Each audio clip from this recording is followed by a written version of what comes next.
This week's episode is sponsored by Samsung.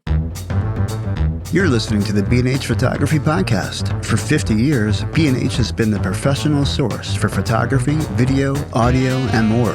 For your favorite gear, news, and reviews, visit us at bnh.com or download the B&H app to your iPhone or Android device.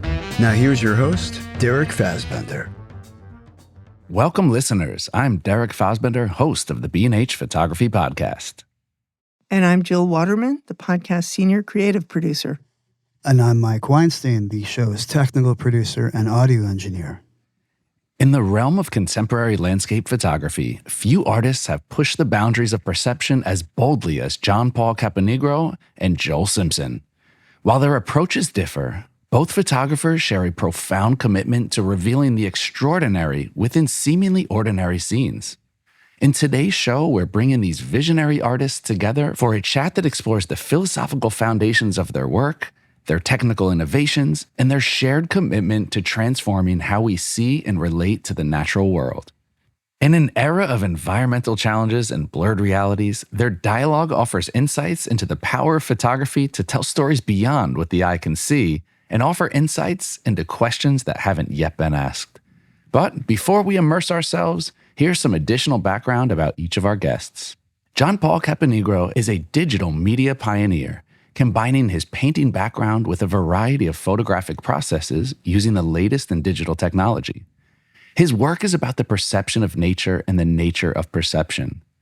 Widely respected as an authority on creativity, photography, and fine art printing, John Paul's images and writings are widely published in periodicals and books, and he's been a contributing editor to a variety of magazines and websites. He's also author of the video training series Revolution and the book Adobe Photoshop Masterclass, now in its second edition. As a highly sought-after speaker and educator, John Paul has presented lectures and workshops around the globe. His art has been exhibited internationally, and his prints are housed in numerous public and private collections. Select clients include Adobe, Apple, Canon, Kodak, and Sony, and he is a member of the Photoshop Hall of Fame, Epson's Stylus Pros, and X-Rite's Colorati. Joel Simpson began making pictures as a teen in the 1960s, turning pro in 2002. Since that time, he's had more than 50 exhibitions in the U.S. and abroad. His work has also been widely published and received numerous awards, including a Nautilus Gold Award for Art and Photography for his 2019 book, Earth Forms, Intimate Portraits of Our Planet. His new book, Faces in the Rocks, Beyond Landscape to Psychogeological Photography, organizes his discoveries about the aesthetics of abstract and figurative forms in the earth, concluding with a tongue-in-cheek collection of imagined extraterrestrial landscapes and future cityscapes. In addition to his career in photography, Simpson holds a PhD in comparative literature and spent 22 years as a professional jazz pianist. He lives in Union, New Jersey.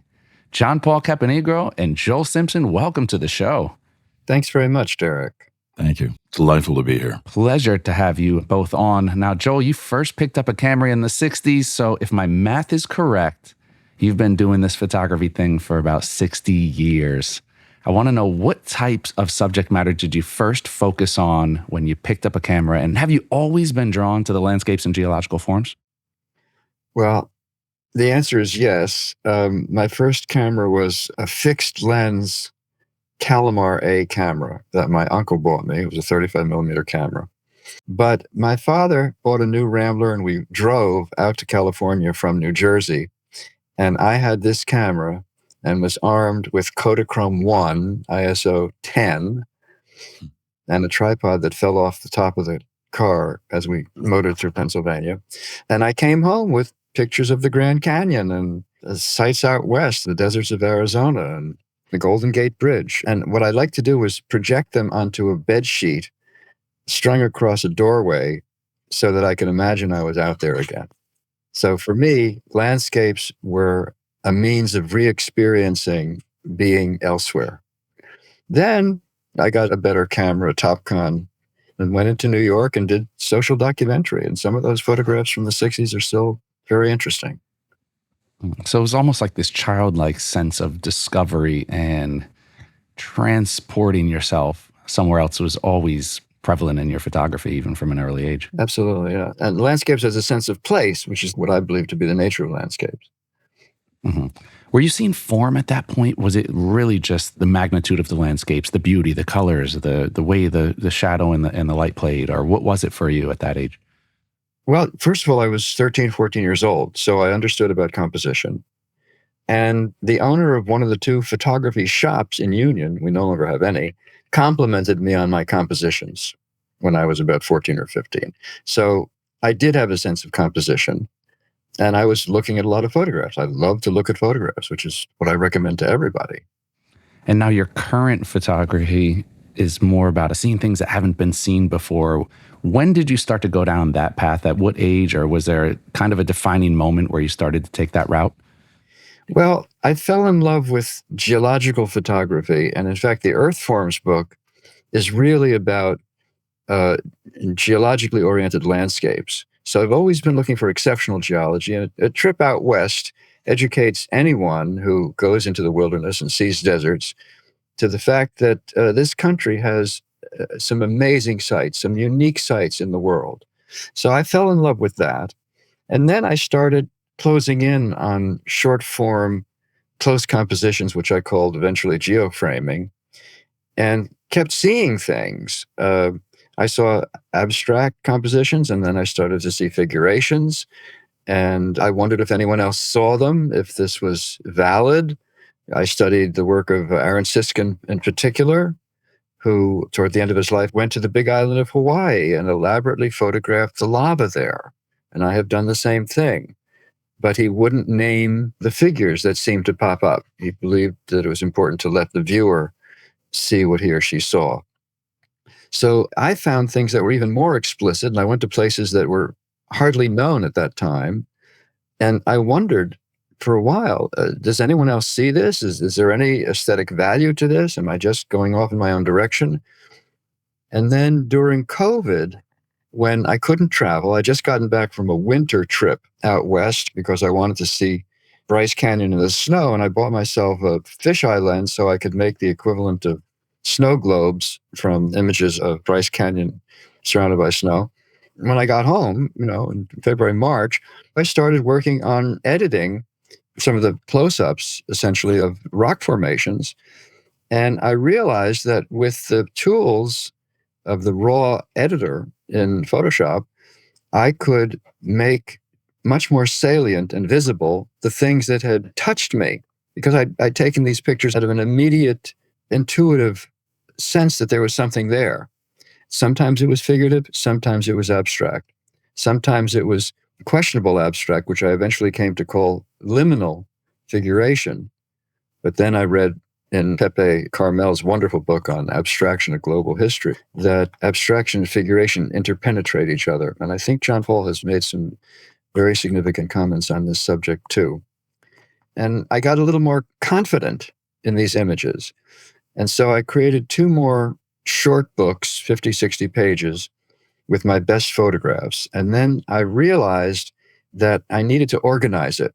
I had actually read a book by the French photo critic Jean-Claude Lemagny, which was called Shadow something, and then he ended with fiction. So I thought, well, mine has to end in fiction too, but I'll call mine landscape, abstraction, figuration, fiction.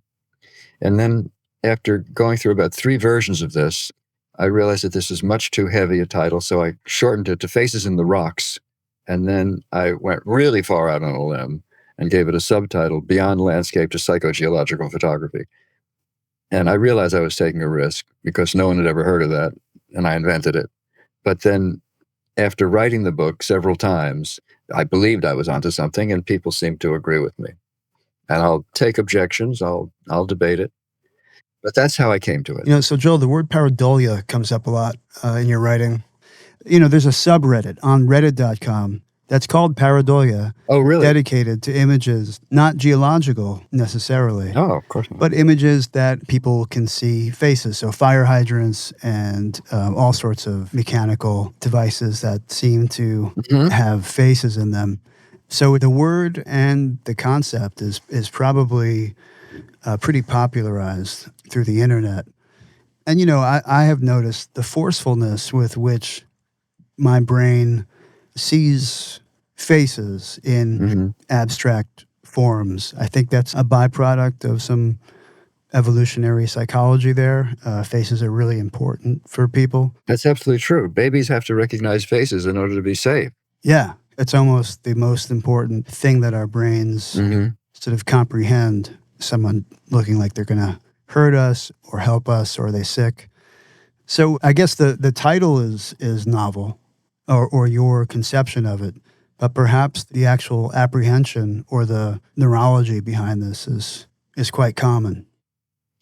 Well, let me just address this right at the outset because it's a problem. I went to a folio review last year in Arles, the rencontre that they have, Mhm. and most people were very impressed with my work, but there was this one French, I think he was a publisher, and he said, this is just pareidolia. You dismissed it. Mm. And so I realized that pareidolia is not taken seriously as fine art. It's a novelty.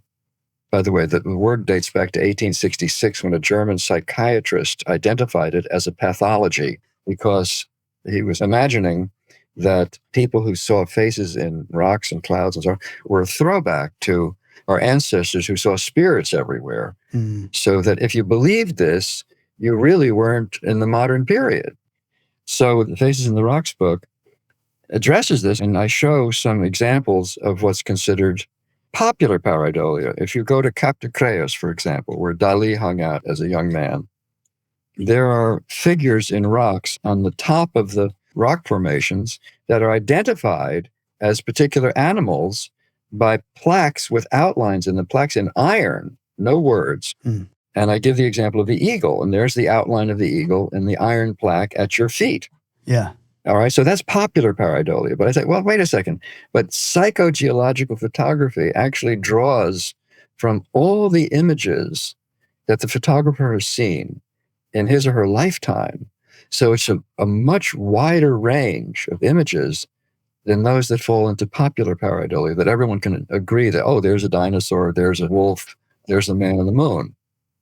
That's the first distinguishing characteristic, but it's based on our unconscious inventory of images that everybody has. Now, the wider, the broader, the deeper, the more numerous the images in your image bank, the more you'll see. Yeah. So since I've been fascinated by surrealist imagery, the imagination of surrealist painters, more than the surrealist photographers who were involved in different things, I'm seeing a much broader group of things out in reality. And in the book, if I may read you something from page 105, the second factor that distinguishes fine art pareidolia from the popular variety is the range of types of figures found.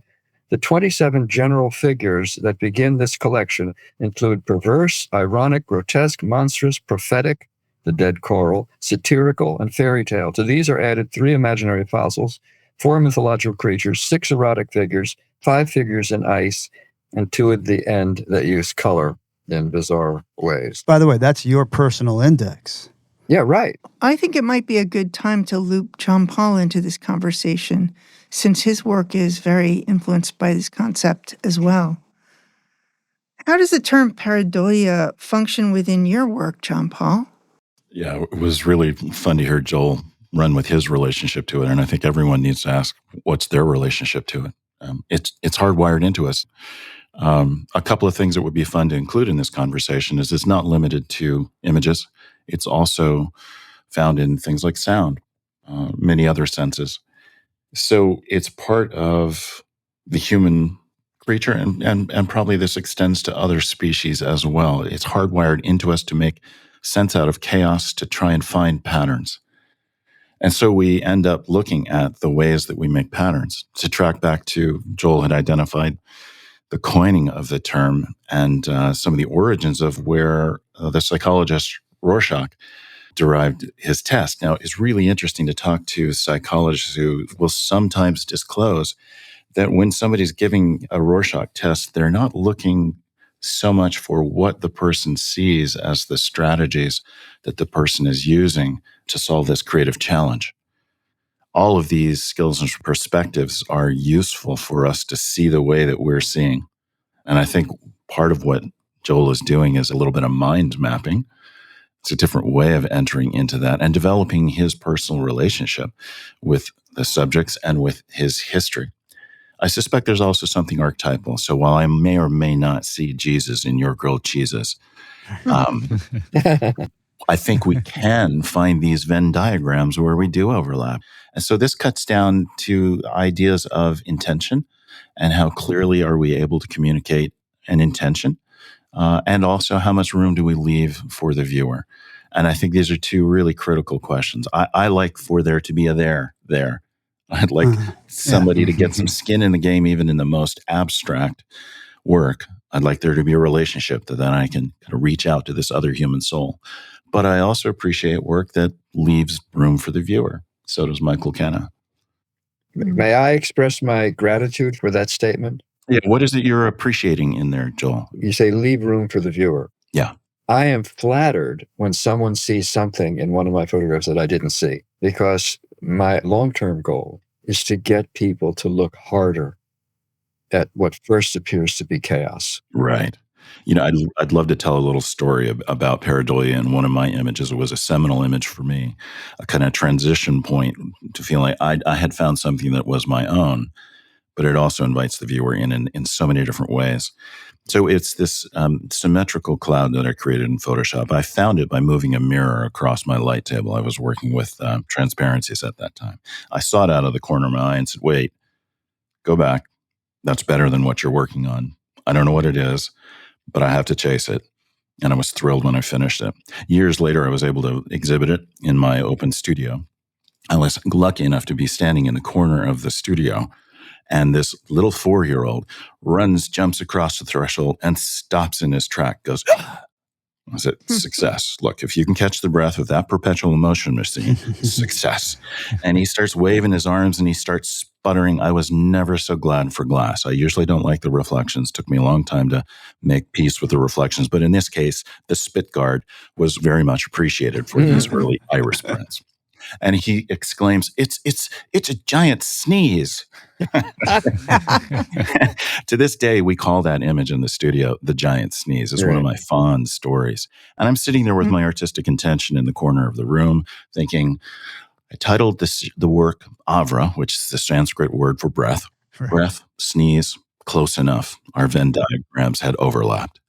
So over the years, I've had hundreds of stories with this one image, and I seek them out. I encourage people to share them. And I won't share what I see or the many things that I see and my evolving relationship to that, because they're changing the way that I see the image as well, and I'm changing, right? It keeps going. I had an initial impression, but it gets layered and richer. As Joel was saying, we have this large visual library, which Howard Schatz really celebrates developing, and Joel is saying we've got this layer of history and it just gets richer. And this is an opportunity to tune into that. So dancing cranes, goddesses, musical instruments, keeps going. A friend of mine bought this print, was thrilled with it, brought it back to his wife. Look, isn't it beautiful? Where should we hang it? You're not hanging that in here. Why not? Can't you see? It's dirty. What do you mean? It's an X-ray of somebody sitting on the toilet. I just have to say, keep going, keep going. Right. One gentleman came up during an exhibit and kind of reeking of scotch and smoke and said, I love your satanic icon. I'm looking around the room saying, where? And he leads me over to this image that the larger sense is some sense of the beatific and some sense of breath. The series I was working, the working title was Heaven's Breath. Okay. A certain amount of intention, certain amount of success there. But here, this guy was so far off the mean. I just had to bite my tongue, enjoy the story, watch the ride, because he had his relationship and I wasn't going to take that away from him. Yeah. Interesting. We're talking about pareidolia and this idea of perception. And since the discussion of psychology has already entered the chat, I'm going to continue down that path with the concentration of Gestalt psychology, where it's not just the sum of its parts. It is something greater in thinking of these abstract geological images or psychogeological images. How does that idea of Gestalt psychology play into the perception and the composition and how we look at images? Well, I think there are many ways to approach that. And reading Rudolf Arnheim is well worth the slog. One of the things I emphasize for my students, and I'm always aware of, is this Gestalt spectrum of interests. And as humans, we're self-interested. we tend towards anthropomorphism, to seeing things that remind us of the human form, faces trumping all, right? Mm-hmm. Mom, right? Lacking that, we start to reach out to other animals. And there's a little bit of distance, but they're generally warm and fuzzy enough until you get into lizards, and that might or might not be more challenging. But it's still a little more relatable than plants, which are still a little more relatable than rocks. And it's really hard to get people involved in rocks unless they're geologists or, gem hounds or something got them in. But they're kind of the exception to the rule. So when Joel and I are out there photographing the bare bones of the earth, we need to find ways to engage our audiences, find ways to bring them in and share our passion for it, but also realize we might be a little off the mean. We're probably interested in things that not everybody's interested in, and we need to find ways to connect with. So this Gestalt spectrum of interest, I think, is very useful as a communication tool, but also as a perspective to understand how we may be relating to our subjects as well. Mm. Could I inject a little point of clarification here? Yeah. I noticed in my work that there were certain images that were absolutely gobsmackingly unmistakable. And those I called figurations, simply enough. Then there were those that were clearly abstract, and then there were those that were somewhere in the middle. There are all kinds of images out there. The clear ones, the unmistakably figurative images, are rare, but they're there. And if you see enough rocks, you'll find them. I mean, the cover of my book is an extremely explicit old man's face, which is entirely natural. There's a place in New Mexico called Goblin Colony. It's not in any guidebook. I found it on the web.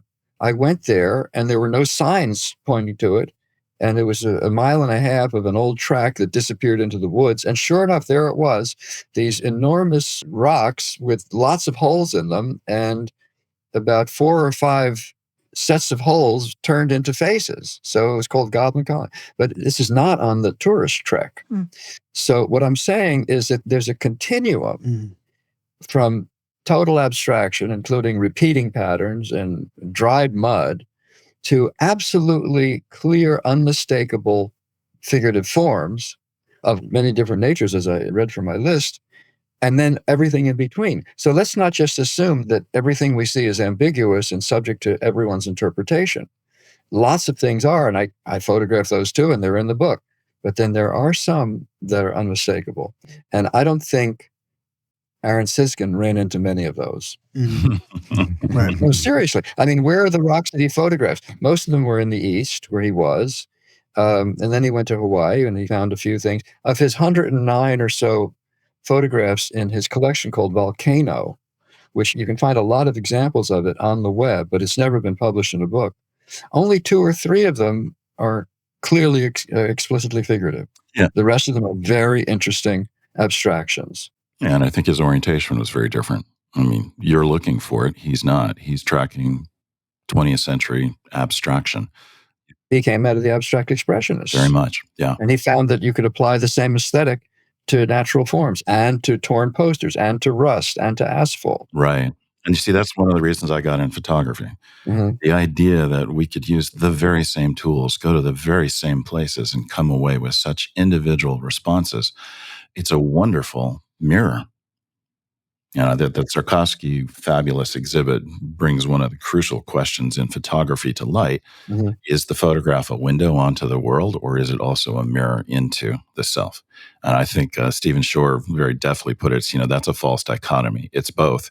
And he likes to think of his photographs as they're 100% on the spectrum on both. Like, whether you agree with them or not, like that's an interesting perspective, interesting way of looking at it. Absolutely. I'd also like to add into the conversation here that I think these types of images contain multiple interpretations, and it's not an either or. Did you get the elephant? Yeah, okay, I got the elephant, and I got something else as well. Maybe 2 or 3 different things. And maybe one comes through more strongly than others, and maybe one is more archetypal, where pan-culturally people will relate to that, and maybe one is much more individual, where it's really just my trip, man.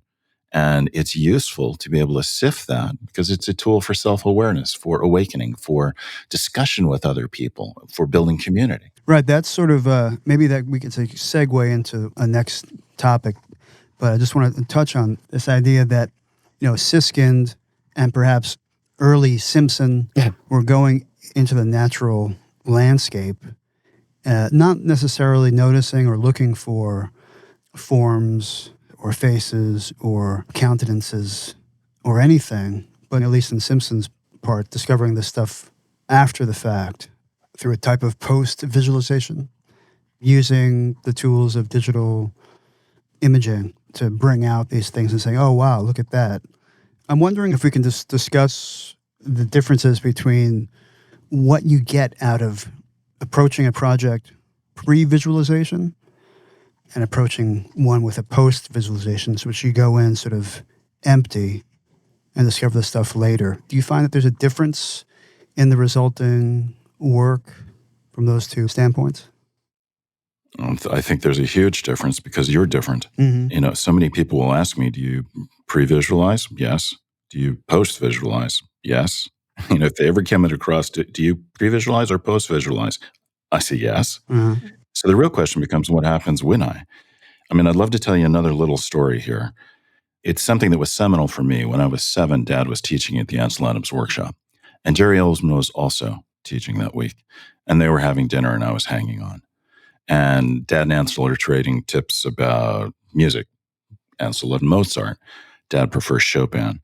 Jerry felt that his player piano sounded better if he didn't wear shoes or socks. So, sensing that the conversation wasn't inclusive enough or had kind of come to a coda, Dad starts to tease Ansel with one of his favorite lines. Ansel, if you can pre-visualize your images, you deserve what you got. Ansel seriously started backpedaling. Well, Paul, when I coined the term pre-visualization, I didn't mean I knew exactly what I was going to get. After all, I also coined the phrase, the negative is the score, and the print is the performance, the sense of discovery. And I'm looking at Jerry and I'm thinking, this conversation doesn't fit this guy. He's shooting fragments. He doesn't know if he's going to use it. If he does use it, he might use it multiple times and it could become totally separate things. And right on cue, as if he was a mind reader. Maybe he was looking at me. Maybe it was just appropriate for the conversation. He pipes up and says, wagging his finger at Ansel, you're the reason I came up with that mouthful post-visualization. Can't we just call it visualization? And I, to his point, yes, they are all different ways of visualizing. And in fact, I think there are many more than pre and post. And it would be useful to talk about these distinctions, about how you see the world differently when you approach your creative process one way and when you approach it another. But that is the most important thing for any listener to take away and for us to hold as we continue to evolve as artists. When we choose a certain route, we shape our experience. If we're conversant with many different ways of working, many different ways of being, a process is a way, is a relationship, is a way of being. If we're conversant with a variety, we have a greater choice. And we can, let's just say we can dance more skillfully with this experience we call life. I've been through the process of trying to master 2 different arts, and one is jazz piano and the other is photography. And in the process of learning an art, there's an imitation phase. After you learn the mechanics, how to physically operate your tools, the best thing you can do is look to see what inspires you, what the masters have done, and try to approximate that as best you can. When you do that with landscape photography, you end up with good calendar pictures and postcards. And lots of landscapes that one sees on Instagram, for example, are simply variations on the same kind of theme, with skies and horizons and clouds and sunsets and so forth. And I went through a long phase like that. But of course, when you're out there, you're also going to find things that you've never seen before, especially if you go to places like Mono Lake or Fantasy Canyon. What happened to me was I started photographing things I had never seen before. I had no models for. And so I didn't know if anyone else thought they had any value. But then during the phase when I couldn't travel during COVID, and I worked on the editing, I brought out images that really struck me. that I was very moved by. And I decided to say, these have to be good, even though I've never seen anything like this before. And that developed into the whole philosophy of this book and the mission of this book. And the fact that I keep repeating, you're going to create images that neither you nor anyone else has ever seen before.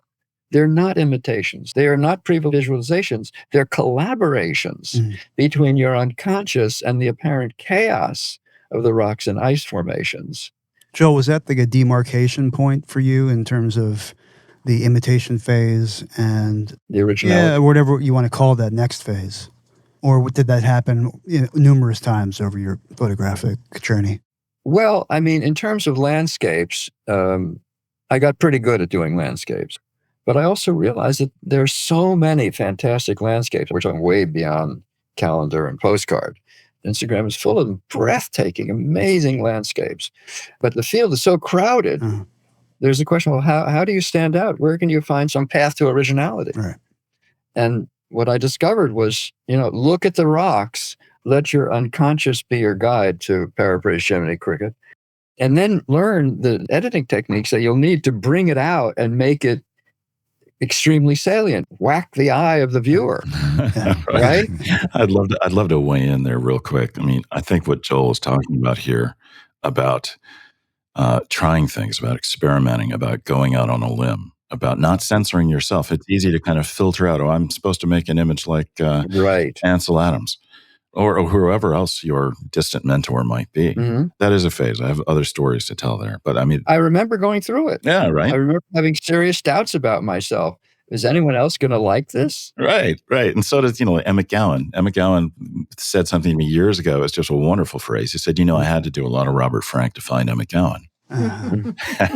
Chuck Close apparently said he had to do a lot of de Kooning. And that really mystified me. Mr. Airbrush, Mr. Photo Realist had to do a lot of de Kooning. And then you look at the later works, you look at the little brush strokes in each little cell and you say, oh, now I get it. And you see him in a whole new light.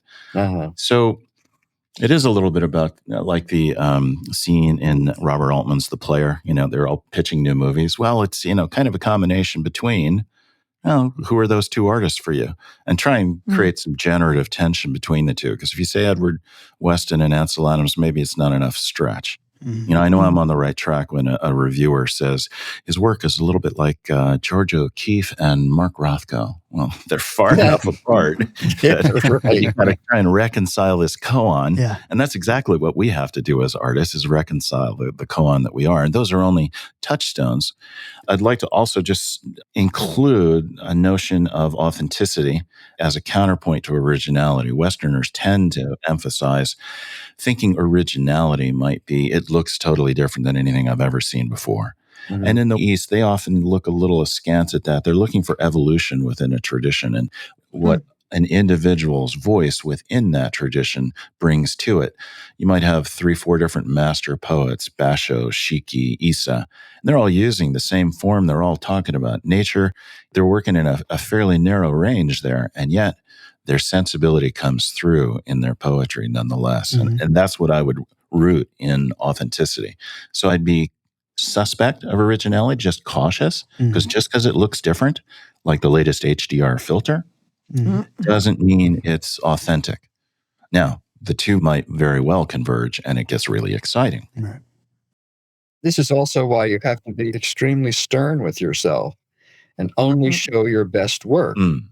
Because there's always the danger of preciousness, which is thinking that, if I did it and it's original and it must be interesting to everybody. It's not. You really have to have a very critical view of yourself and show it to other people. However, there's also the question of what are the producers going to think? And I'm reminded of the story of Dave Brubeck in 1960, who came up with Time Out, a whole record of non-4/4 time original tunes. And Columbia was very skeptical. They didn't want to produce it because nothing like that had ever been done before. Right? And so producers who are investing the money in a big production, luckily with photography, we don't have too many producers, although there are book publishers who will be very skeptical of something that comes along claiming originality. So they're looking for a variation on the last success, which will give them a higher percentage possibility of making money on it, because they lose money on most of their products. And then Time Out came out in 1960, and the rest is history. It was one of the best-selling albums ever because it was so beautiful. But I would say that one of the benefits of a modern day platform like Instagram for visual stuff is that the gatekeeping is effectively removed at that point. That's right. You can try it out. And so you can, try it out with a worldwide audience. Yeah, and be careful about the advice you get because, again, you don't want to censor yourself. You don't want to be your own gatekeeper just because somebody else is looking askance. I'm reminded of Sam Elliott sitting in a late-night talk show interview, and he was talking about how his first agent was recommending to get rid of the accent. Or Tony Hellerman's 40 rejections before he got published. Mhm. Fabulous writing, Tony. Just get rid of the Indian stuff. Yeah. And so you have to be your own guide in all of this. You have to trust your gut. I think the relevant quote there might be from Duke Ellington, if it sounds good, it is good. If people are responding to it in a way that you can discern as a reliable index, it's good, to that cohort. Well, I want to stay right there, Mike, because in pairing that with Joel, with what you were saying, it's about what you put out into the world. You have to be discerning in what you release. What is the process like for both of you? What is the gestation period? How do you know when something is ready to be released? What if there's something that you might not see the vision that you saw, or you might not see it as ready to be released? How do you know when something is ready, or how do you know that I'm not releasing something out there that isn't my best work? Beta test it. If you can find some people that you trust and you understand their perspective, because you got to know who you're showing the work to. Everybody's going to have their own sensibility, right? If you show me street photography, it's not my forte, right? You might be better at taking it to Stephen Shore. But I would encourage you to get responses from a number of trusted sources that have a diversity of perspectives. And then also, I love having an open studio because it allows me to beta test the work and see how people are responding to it. I even throw myself into the fire and have artist talks every day. And I make a couple of statements. I throw it open for questions and see where people want to go. Because the questions they ask are as revealing as the responses, often something more. Mm-hmm. So, seek feedback. Excellent advice. Yeah, I can pass that back to you, Derek, because you might be the most Instagram enabled, or at least the ropes, perhaps better than myself, at least. I can speak to that.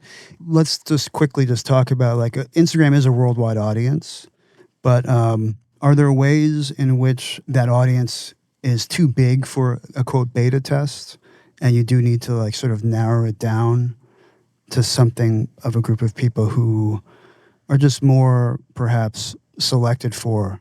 Yeah, I want to hear John Paul, because this kind of goes back to what you were saying with finding the right audience for that beta test. And, is it the same trusted beta group? Is it different depending on what the vision is? How important is it the opinions or perceptions of the layperson versus the expert, or versus even somebody who knows you? If you have somebody who has intimate knowledge of your work, John Paul, and how you see the world, does that person's opinion weigh heavier than the masses, the Instagram followers, the people who are out there who don't know you as intimately? The questions you're asking are ways to evaluate the kind of feedback that you're getting. You need that kind of insight to be able to put it in context and perspective. Then you're going to weight it differently depending on what your objective is. If your objective is to reach a mass audience, then you're going to weight certain kinds of things more heavily. If you're talking about something that's fairly rarefied, you got to acknowledge that there's going to be a limited audience for that. It's only going to be interesting to certain people, and that's okay. Now we're talking about Seth Godin's tribes. All you really need is a tribe of 1,000 that are really active and engaged. I don't find that social networks are a great place to get substantial feedback. I used to tease when Flickr was around and call it Flickr love, and I think you have to invite certain kinds of responses. If you want an emotional response, ask, hey, how does this make you feel? Even then, people don't always read that, and they just sort of fire off, or they just give you a heart, and that matters. That's nice. But it's not the kind of substantial conversation I can have with one of my favorite people to share work with is Sean Kernan, who's a writer and an actor and a brilliant photographer. And he just comes at things from such a Zen Buddhist perspective that I know he's always going to give me something outside of the box.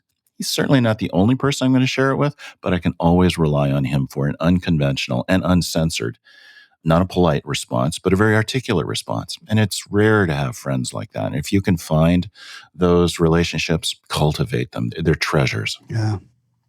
Absolutely. I want to mention one thing about how do I know when I've finished the editing process? I mean, the editing is so critical to making a rock formation image into a work of art. Mm. You know, when you're out in the field taking pictures, these are uncurated captures before they're even images. And then it's the responsibility of the photographer to turn them into images and turn them into artworks. And the question is, how far do I go with the editing? I don't want to betray the original formation. I'm not using AI, of course.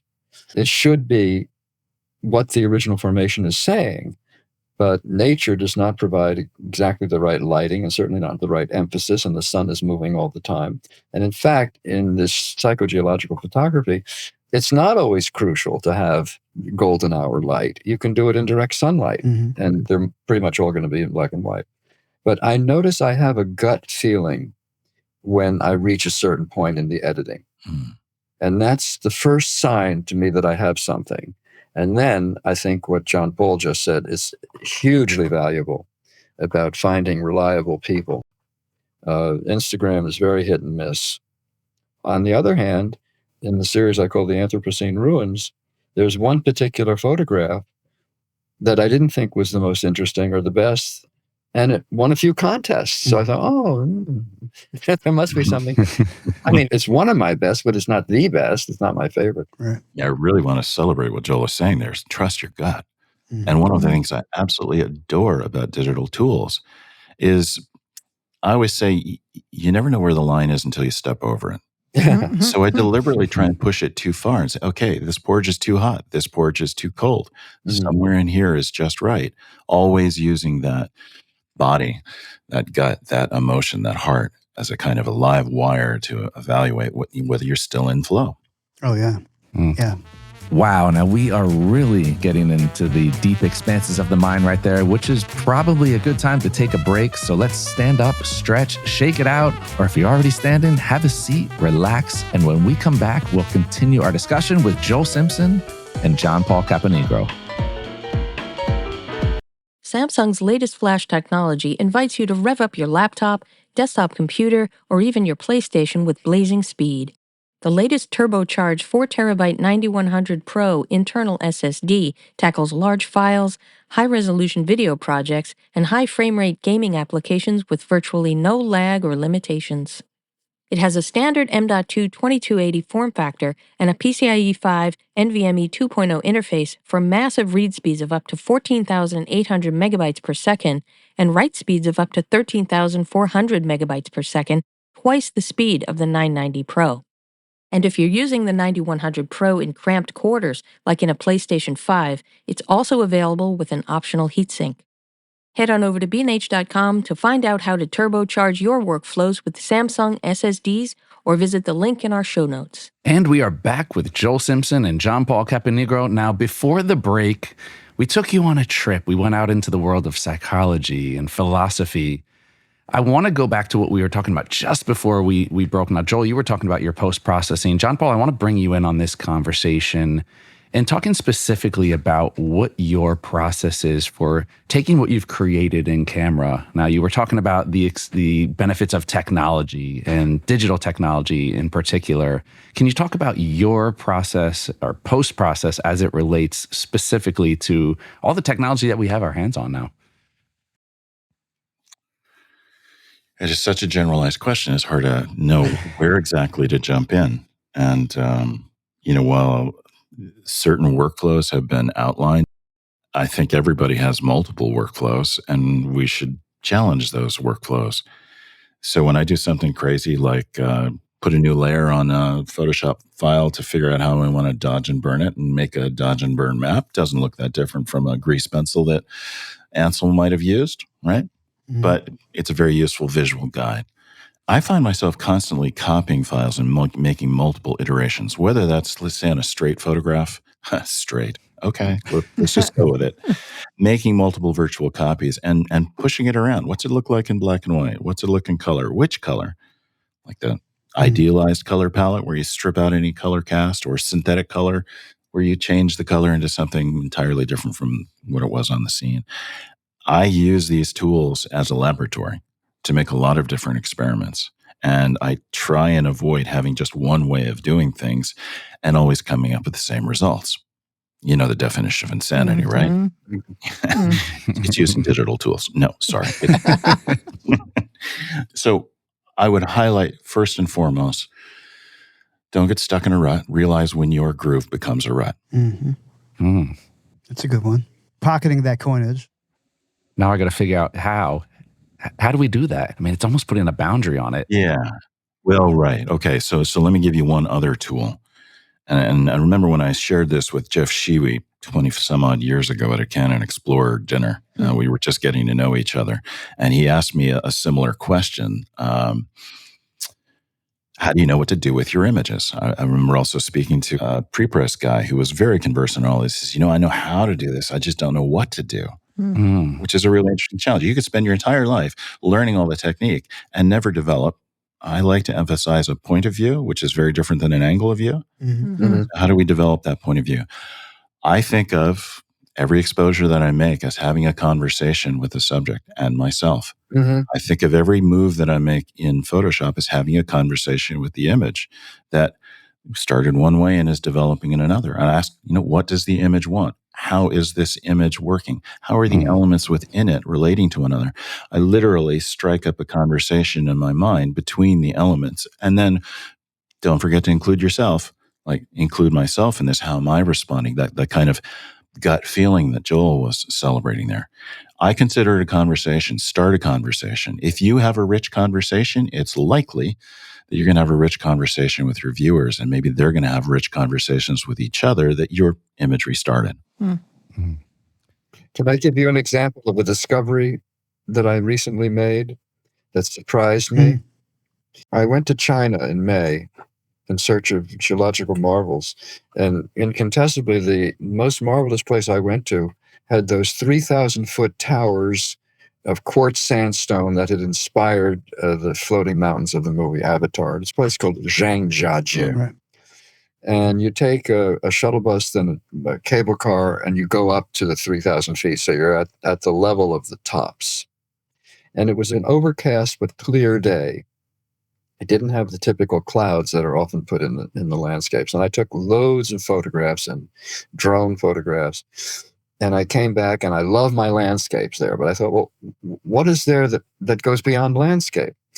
And I said, well, wait a second, what's really going on? Well, the towers that were closest to the observation point were well-defined.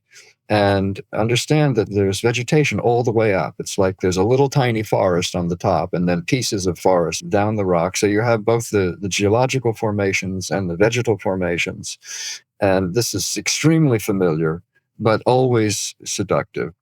And I realized that I could take one tower, the top of this one tower, and the background was already a little hazy, but I could separate those two, take out the color entirely in order to just show the forms, which are so beautiful in trees, and lighten the background. So I'm exaggerating the fact that it's background. And then in the foreground, even increase the contrast in black and white. And I have this vertical. And all of a sudden, it's the same stuff as everyone else is seeing, but it's showing you the details of the forms so clearly that it becomes a compelling photograph that I'd never seen before. A tower in high contrast black and white against a very low contrast background. And it works. And it's just something that I tried kind of on a dare to myself. How am I going to represent this in black and white? And how is it going to be different from every other photograph of this amazing place that I had seen? There's even a photographer who lives up there, and we made a great connection, even though I didn't speak Chinese and he didn't speak English. And all of his photographs are large, broad format landscapes, and they're all with clouds, with snow, at sunsets, and they're very conventional landscapes and totally beautiful. But I was there on a day where there were no clouds, And obviously, it's the towers piercing through the clouds that are so interesting. No clouds, so I could see the towers all the way down. And I got images that were completely different than the ones in his books. And then this black and white thing is totally different. Yeah, and I would suggest that we're also getting your relationship in the images as well, because anyone can just sit there and wait for a clear day. Anyone can learn atmospheric perspective and learn the tools. You can more clearly render the stuff that's out there, but you can't become another person and adopt their perspective. It's that layering of experience and that particular point of view that I think gets into our photographs that makes them really special. I would say, John Paul, yeah, that statement, you can't become another person, is perhaps relevant and actually true for like today, August 2025. But with the onslaught of this generative AI technology, that is becoming like an actual destination, perhaps. Not necessarily becoming another person, but using these tools if you have sufficient sort of knowledge and wisdom about them. And I've seen this happen with people who take months to create their final image using generative AI tools, that they're sort of discovering as they go, because it is sort of like a slot machine, as you generate new stuff. It can drift quite far from where you perhaps started as an artist. Anyway, that's just a stupid way to get to this next segment, which is just like, let's perhaps touch on these new technologies.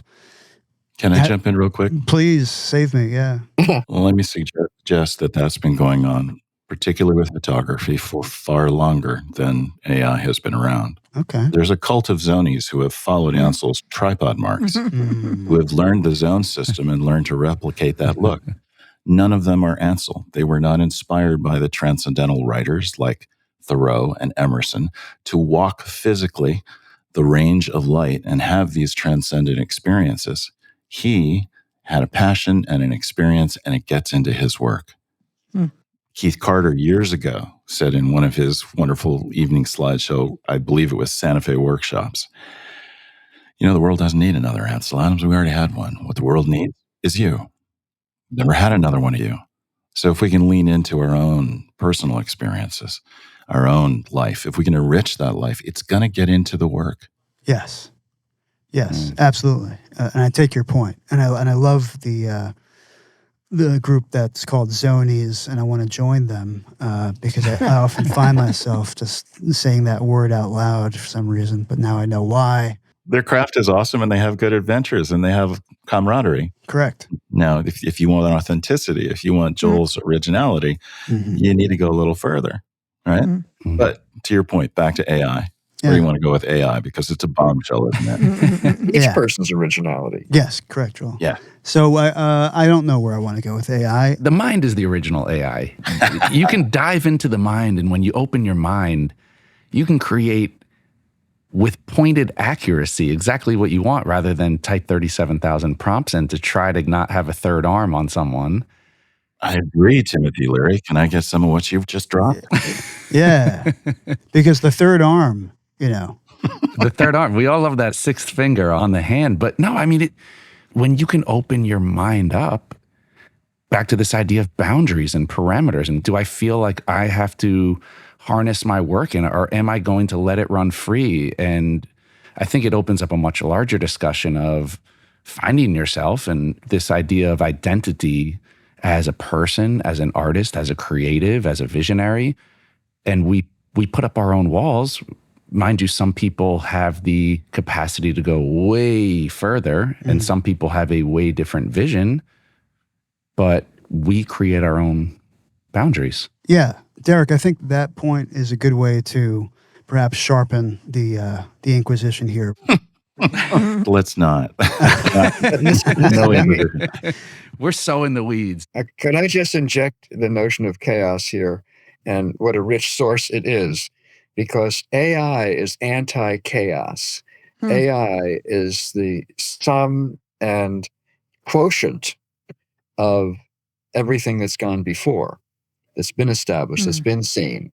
And most people have a hard enough time getting to that level. But when you're out in the wilderness among rock formations, you're seeing things that are products of natural forces, not human minds, which AI is only drawing from the products of human minds.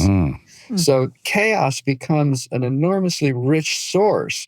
So that you can, and I keep stressing this, collaborate with the chaos. The chaos touches off things in your mind, and you're not going to find identical images in the chaos that you have in your mind. You're going to find variations that your mental images help you identify. But then what the final product of this collaboration with the chaos is something no one has ever seen before, way beyond the capacities of AI. Right. Okay, now I could cite Finnegan's Wake too, but quite example. literally, as AI was explained to us by Boris Elginson, it is sort of the inversion of chaos. There's a latent space of absolute chaos, and it gradually prunes the chaos. It's a recombination of pre-existing elements. Yeah. Whereas chaos is not. It's just the product of natural forces. Correct. Well, Now you can make a philosophical connection there if you want. I'm not going to. But look, we just jotted down AI in this form. Sure. Perhaps it's not a relevant subject for this discussion. No. You have to ask that question. It's on everyone's mind. How far can I go with AI? I guess that's where it comes up. I'd love to weigh in here. Yeah. What do you have? I think we could easily get into prejudicial statements about a new tool which is in the process of changing everybody's lives. It's here to stay, and it will evolve so fast. It already has, and it will continue to, that we're going to have a hard time keeping up with those changes. Our language has still not caught up to Photoshop. We have very few words for photography.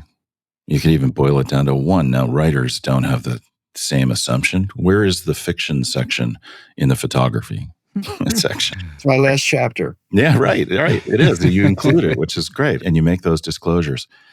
I think AI images are fundamentally different. I think one of the problems we have is we don't clearly describe how those things are different and how that would change the philosophies behind what's being created.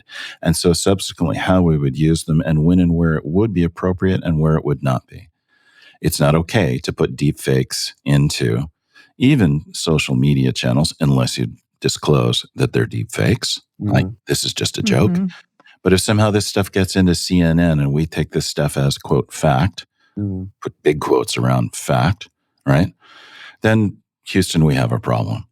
I think we need to have a really rich discussion about how AI changes the nature of representational images. And we are lacking in the language to make these distinctions, but we need to develop it if we're going to be a free society and if we're going to be well-informed. I think AI is going to do some pretty wonderful things. And I think already there have been some really interesting uses. My wife is exploring some of this in order to render images that she doesn't have photographs for of memories. Right? Or maybe try and make an image that would be the memory of her mother. Right? So when we get into experiences as deep and as personal as memories, we're in an interesting territory. It's not just the rather aimless cartography of photography. It's a whole other thing.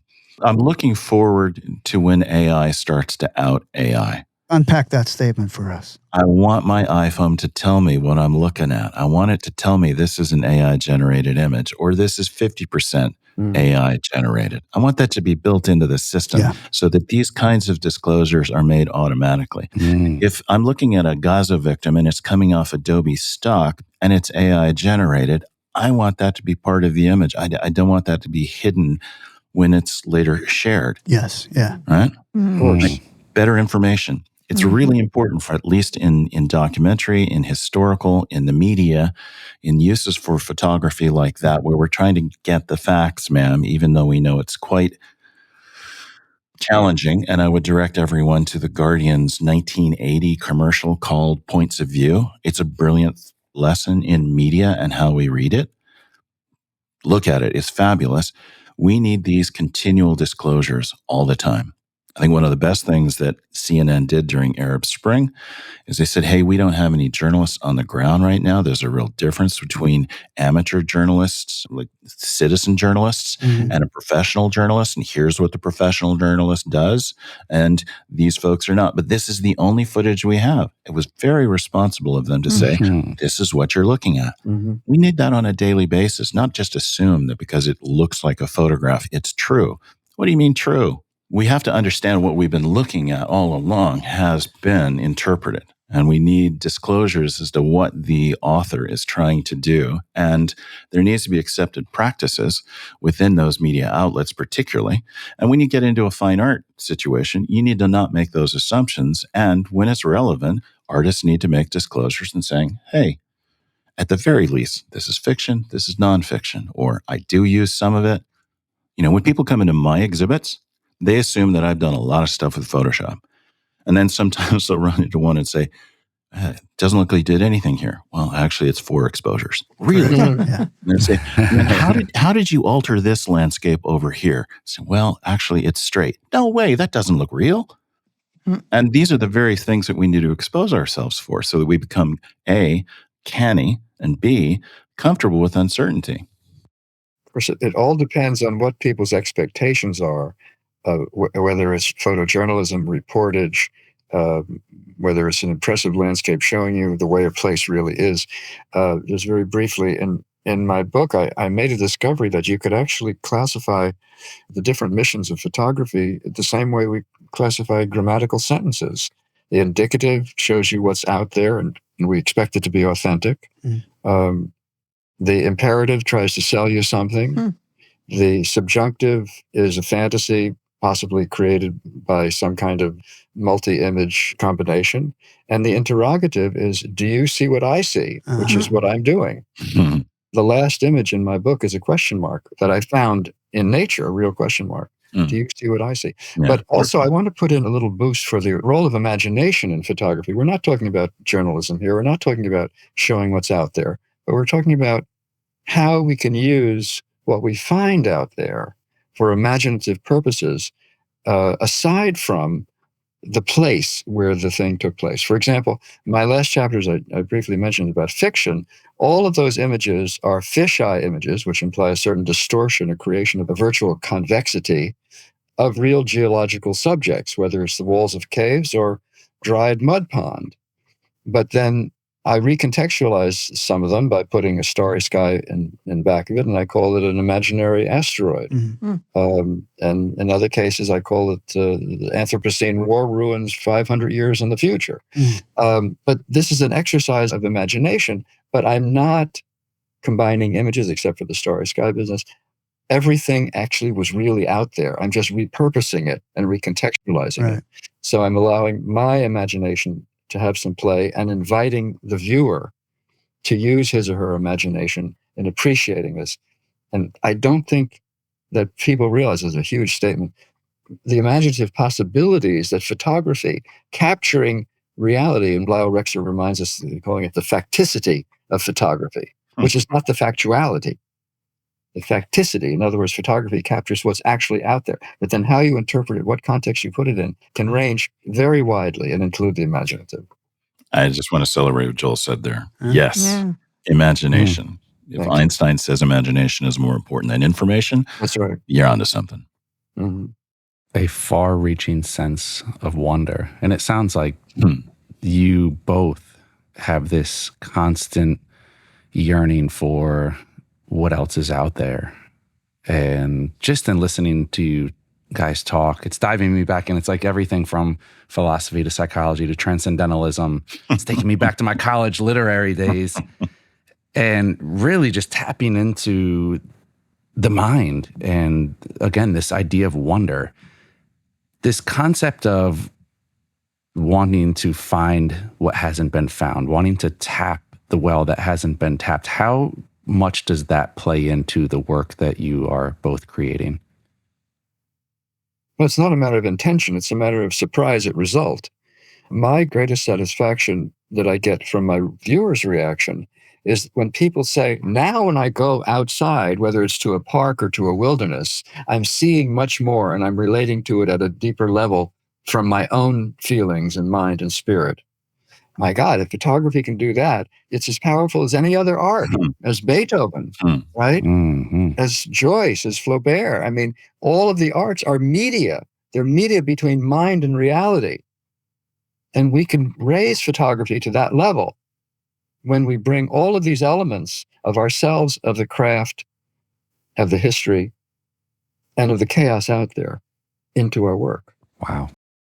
Yeah, listening to you and this discussion, I'm reminded of a moment when I was on stage at Photoshop World with Joe McNally and Jay Maisel. Joe shows a brilliant portfolio, and he starts out, if you want to make more interesting photographs, go to more interesting places. Yeah, right. And so Jay starts out his visual diary, as usual, really always wonderful insights into seeing. He starts out, if you want to make more interesting pictures, be more interesting. And I think this applies to AI too. It doesn't matter whether it's a paintbrush, AI, photography, words on the page. Yeah. Bring that. I just want to celebrate the whole sense of wonder. In that sense of wonder, there's a sense of gratitude, of appreciation, of hunger, of wanting to reach out to the world, perhaps into ourselves, realize that the world and we, not so different. In fact, we're part and parcel. We're the same. We're just an extension of it. So I would say expanding wonder is the reason I'm in this. It's my primary mission. I remember when I was first introduced to Photoshop, I thought it was like a microscope or a telescope, or in this case, it was a mind scope. Right? There's so many ways to approach this. I think we couldn't do better than Joseph Campbell's advice, follow your bliss. Wow. This conversation has come full circle where we started, Joel, with your travels out to the West, me being a Jersey boy, and really finding my photography out West with the formations of the Southwest. And I just love the geography of that area. But it leads us back to something you just touched upon, John Paul, about place, the sense of place. And I'm interested in the places that you both have been, that you draw inspiration from, because yes, this sense of wonder is and mystery is amazing, and it's great for this hope and for creativity. But a lot of inspiration we also draw from the places we've been, our experiences in the past. What places take you back to a place of inspiration? You guys have been all over the world. Is there any place that jumps out for each of you that takes you back to something that was just transcendental in the way you think and the way you see and the way you create work? Well, I have a whole list of sites on page 193. These places have been so enriching. Of course, the national parks, but also the state parks, which don't have giant vistas, but have wonderful trails. Red Rock Canyon State Park in Nevada is wonderful, and Goblin Valley State Park in Utah. This is not Goblin Colony. But also the places that are not state parks, that are Bureau of Land Management land. Bistai Badlands, I've been to many times, and then nearby Asli Shepa. Also in Utah, this place, Fantasy Canyon, which is near Dinosaur National Monument. It's not where the 5 national parks are in the south. It's in the northeast corner of Utah. It's amazing. It's not huge, but the erosion has created just a short forest of amazing formations, many of which are figurative. And then this other place, Little Finland, which took 3 hours at 15 miles an hour after the asphalt ended through mud and sand to get to a place you had to spend overnight. It's a little difficult to get there, but oh my God. And by the way, I have scenic photos at the back of the book that show you what these places look like in color and where they are on a little map. And when I can find one of these outside of a guidebook, Martres, M-A-R-T-E-R-E-S, has a series photographing the Southwest. It's very, very helpful, especially for landscapes. And he tells me, well, it's not the kind of thing that you're looking for, but most people look for it. No, when he says photographic value and scenic value, he gives you a rating at the back. this is a way to find these places. I also recommend other places in the book, and how to read between the lines in guidebooks like rough guides. Oh, geologically interesting. Some people see blah, blah, blah. Okay, check it out on the web, and the web will tell you. Also, I discovered entirely by accident a place in Kazakhstan that I must visit. It's called Yubekty Canyon, Ybykty Canyon, in the Mengistu area. I got to go there. You haven't been? No, I want to Okay. go there this fall. I mean, I went to China. I saw these amazing places in China. I'll send my itinerary to anyone who wants it. This company, China International Travel Service, was brilliant. They gave me things I hadn't even heard of for 4 caves. I saw the Terracotta Warriors, which are not geological, but everyone must see them. And then this Yubekty Canyon in the Mengistu area, you can find tours there for $1,000, $1,300. You can get 8 days there that take you to 22 different places in Kazakhstan, all right? And don't neglect the Silk Road cities of Uzbekistan when you're out there. You go to Instagram and look up Ybykty, and you'll see an incredible drone sequence that's using obstacle avoidance to go through this very narrow canyon that is just loaded with formations, largely Tafoni. But it's someplace I got to go. So yes, you find interesting places. And Siskind didn't know about these, but they weren't even known in those days. I mean, the slot canyons of Page, Arizona were hardly known in those days. John Paul, you made this distinction between places of interest and people of interest. But I can say that, Joel's list of amazing places is only interesting because of his own deep, sort of personally interesting... You can say it, obsession. You can say it. Go ahead and say it, obsession. but one begets the other. I mean, Yeah. So it might be a distinction with some difference, but maybe not a lot of difference. John Paul, is there any sort of geographic location that resonates with you personally in a way that you find mystifying and sort of beguiling? Well, I'd like to say land is like light. It's all interesting. Mm-hmm. And I love my backyard. Yeah. The bird song lifts my heart almost as much as my wife. It feeds me. I eat the sorrel. I eat the rose. I eat the apple. So it becomes a part of me. And I really deeply appreciate Japan, even the most urban areas like Tokyo and Kyoto, how deeply woven into nature they are, or how deeply they weave nature, and depending on your perspective. I travel to savor a variety of experiences land has to offer. I'm looking to have a conversation with a land that has been relatively untouched by man. And so I usually have to go pretty far afield. Mm-hmm. Man's interaction with land changes the conversation. Sometimes that's beautiful, as I've mentioned, particularly in sacred sites like in the British Isles. But the place that has changed my perspective and captivated me, I'll never escape it. It's become a part of me. It's become a part of my dreams, is Antarctica. It's like traveling to another planet, but it's home. And it touches every other part of the world with the 200-year current that weaves its way around the world. It changes climate. It's a profound mystery.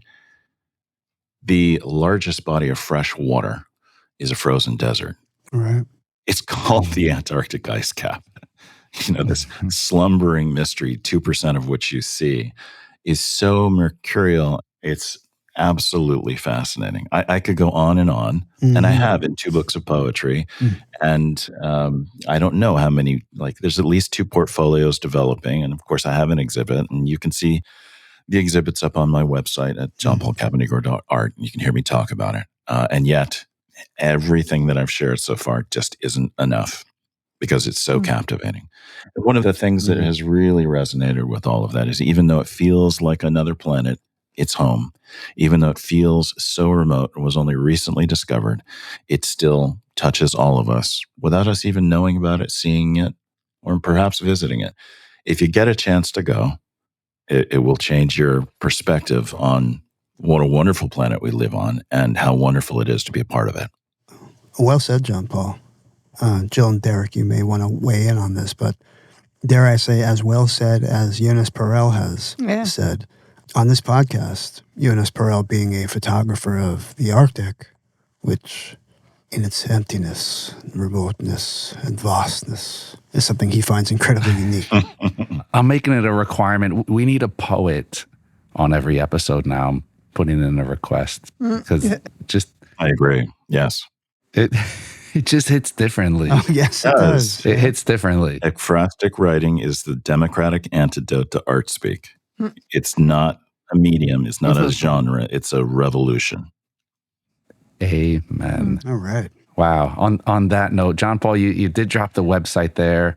What do you have coming up in the works? What projects are you working on? Anything you're excited about? Exhibitions? Several. Before my father passed last November, we were working on an exhibit, and we got it finished while he was around. We're updating the father and son exhibit that's been around a long time. Shannon Parrish from the Smithsonian was helping curate that, and it's now handled by Photographic Traveling Exhibitions. We're also now finally at the tail end of putting together a limited edition artist book, Conversations, published by Two Ponds Press, and that'll be released later this year. The theme is how music has influenced our images, and it will be this vinyl record. One side will be Dad's classical piano performances. On the other side, I'll be reading my poetry. I just so wish he were around to hold that vinyl record. It would make him so happy. Mm. We've had a trade book of a larger selection that's likely to come out sometime in the next 2 years. I put it off 2 years at this point. And I've got a number of solo projects in exhibits, books, and folios. I'm combining my images with creative nonfiction and poetry, including some of my writings that have currently been published in 83 journals, 17 countries, 5 continents. I'm finding that this synergy between text and image is really opening up new conversations and new dimensions in the work. And I've found that I've really needed to turn towards language because language is part of the problem. I hope it can be part of the solution. Mm. The problem that I'm addressing is when we see landscape, we usually refer to it with the pronoun it, objectifying it, and then it bounces back on us as a mirror. We objectify ourselves. Where is the pronoun? That is we, that includes the larger natural world. We need it. Raman Waldkimmerer proposes the Native American word key. Fine, any will do. Let's just start using that perspective. Mm-hmm. Yeah. Joel, what do you have in the works? Upcoming exhibitions, projects? Well, I'm putting my China photographs together eventually for a new book. I'm very glad that I sent texts to my close friends describing my days and processes there, and that comes out to about 100 pages. And, of course, this next trip to Kazakhstan. Right now, though, I'm very engaged in promoting this book, Faces in the Rocks, since I opted for self-publishing. There's also a possibility of a major show in a European city, which I won't mention, but I have to come up with 15,000 euros, and I've applied for grants to do that. But people will know that if it happens, but I don't want to jump the gun. Well, I strongly recommend the book. I mean, the book is such an interesting perspective, Joel. It's a beautiful contribution. I really recommend people pick it up. Well, I'm extremely grateful to you for writing that wonderful endorsement on the back. And it's available on Amazon and Barnes & Noble, and I'm told 38 other print-on-demand places. Faces in the Rocks by Joel Simpson.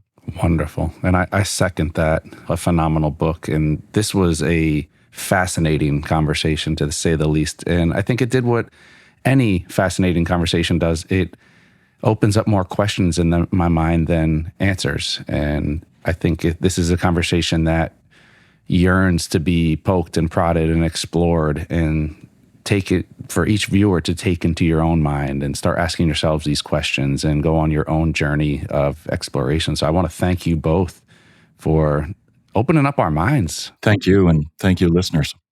I certainly thank you. Yeah, absolutely. Could not agree more. That was a wonderful conversation, guys. Thank you so much. And of course, a huge thank you to all of our listeners out there. If you are a fan of the show but are not yet a subscriber, please head over to Apple Podcasts, Spotify, B&H's YouTube channel, or wherever you get your podcasts, and kindly click subscribe. You can also find us on the Explorer blog, where we post photos from our guests along with our show notes. And please join us on Facebook at the B&H Photography Podcast group, where you can share your favorite photos and comment about the show. I'm your host, Derek Fosbender. Jill Waterman is our creative producer. Episodes are recorded, mixed, and edited by technical producer Mike Weinstein, and our executive producer is Richard Stevens. On behalf of us all, thank you so much for tuning in today.